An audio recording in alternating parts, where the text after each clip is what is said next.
ఆంధ్రప్రదేశ్లో విద్యుత్ ఛార్జీల భారం ప్రజల్ని తీవ్రంగా వేధిస్తోంది. అధికారిక లెక్కల ప్రకారంగా యూనిట్ కాస్టు కేవలం రూ. 3 లోపు మాత్రమే ఉంటే, అనధికారికంగా అంతకు మించి వసూలు చేస్తున్నారు. దానికి అనేక రకాల పేర్లు పెడుతున్నారు. ట్రూ అప్ ఛార్జెస్, అదేవిధంగా ఎఫ్ఈపీసీఏ ఛార్జెస్, ఇలా రకరకాల పేరుతో వసూళ్ల పర్వం సాగుతోంది. మరొక వైపు మాత్రం ప్రభుత్వం విద్యుత్ ఛార్జీల భారాన్ని ప్రజల మీద పడకుండా చేస్తామని ప్రకటనలు అయితే గుప్పిస్తోంది. నిన్న ముఖ్యమంత్రి చంద్రబాబు నాయుడు ఎనర్జీ ఎఫిషియన్సీ సంబంధించినటువంటి కార్యక్రమంలో, కేంద్ర ప్రభుత్వం నిర్వహించిన కార్యక్రమంలో పాల్గొంటూ విద్యుత్ ఛార్జీల భారాన్ని ప్రజల మీద పడకుండా చూడబోతున్నట్టుగా వెల్లడించారు.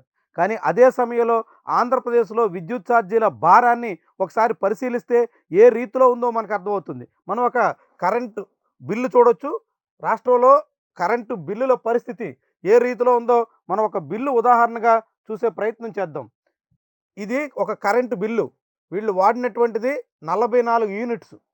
కేవలం 44 యూనిట్స్ మాత్రమే వాడినటువంటి ఒక సాధారణ కుటుంబం. 44 యూనిట్లకు కరెంటు బిల్లు వాళ్ళు చెల్లించాల్సినటువంటి కరెంటు బిల్లు ఎంతంటే రూ. 486. 44 యూనిట్లకి 44 యూనిట్లకి రూ. 486 కరెంట్ ఛార్జ్. అంటే యూనిట్ ఎంత అయినట్టు? అంటే ఒక్కొక్క యూనిట్కి 44 యూనిట్లు అంటే రూ. 12 సుమారుగా ఖర్చు చేయాల్సినటువంటి పరిస్థితి ఒక యూనిట్కి. రాష్ట్రంలో ఈరోజు విద్యుత్ ఛార్జీలు ప్రజల మీద ఏ రూపంలో భారం పడ్డాయో తెలియజేయడానికి ఒక్కొక్క యూనిట్కి రూ. 12 వసూలు చేస్తున్నారు. దీనికోసం వీళ్ళు చెప్తున్నటువంటిది 44 యూనిట్లు వాడారు, దానికోసం రూ. 115 అయింది. అంటే ఖర్చు యూనిట్ రూ. 3 లోపు మాత్రమే ఖర్చు అయింది. అసలు వాడినటువంటి కరెంటుకి రూ. 115 మాత్రమే కరెంట్ బిల్ కట్టాలి. ఇక కస్టమర్ ఛార్జెస్ రూ. 30, అదేవిధంగా adjustable charges, fixed charges, additional charges, అదేవిధంగా ఈడీఏ అన్నీ కలిపిన రూ. 150 కూడా అవ్వలేదు. సో రూ. 150 చెల్లించాల్సి వచ్చింది అనుకున్నప్పటికి కూడా ఆ తర్వాత అసలు భారం ఇక్కడ వేశారు. ఎఫ్పిపిసిఏ ఛార్జెస్ రూ. 219, ఎఫ్పిపిసిఏ అదనం రూ. 90, అంటే రూ. 310. వాడినటువంటి కరెంటు బిల్లు రూ. 115 వస్తే రూ. 310 ఎఫ్ఈపీసీఏ ఛార్జెస్ని ఈ రాష్ట్ర ప్రభుత్వం వినియోగదారుల మీద వేసింది. దీంతో ఇప్పుడు ఇది కలిపి మొత్తం కలిపితే రూ. 486 కరెంటు బిల్లు, రూ. 490 ఇప్పుడు కరెంటు బిల్లు కట్టాల్సినటువంటి పరిస్థితి ఒక సాధారణ వినియోగదారుడికి, 50 యూనిట్ల లోపు వాడుకుంటున్నటువంటి ఒక వినియోగదారుడికి ఇప్పుడు కరెంటు బిల్లు యూనిట్కి రూ. 12 ఖర్చు అవుతోంది.